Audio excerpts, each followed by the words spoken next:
купих от Douglas, Калиопе и Синсей и Лили. Сега ще ви покажа.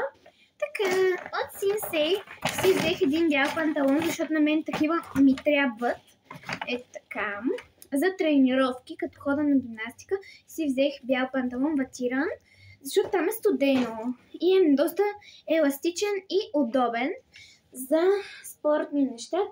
Много ми допада и е много хубав. Козметиката ще оставя за края.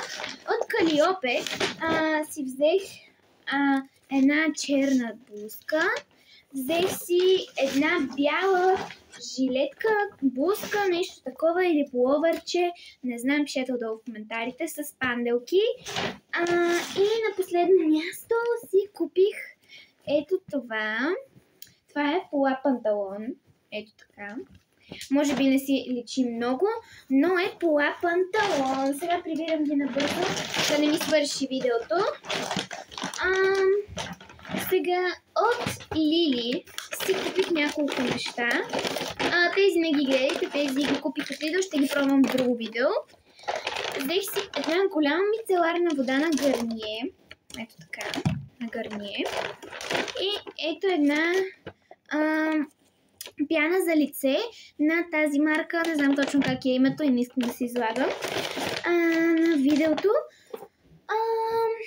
Ето тези продукти, аз тях много съм ги използвала, особено тази вода на мицеларна на Гарние беше на промоция и на мен много ми харесва, затова си я взех. Така, нямаше нужда от това обяснение, но нищо. И на тази марка много използвам това, как се казваше, пяната за лице и съм много доволна. В Douglas си купих ето това спрейче без номер. Така, някакво розово Сол де Жанейро спрейче без номер. Искам да го отворя.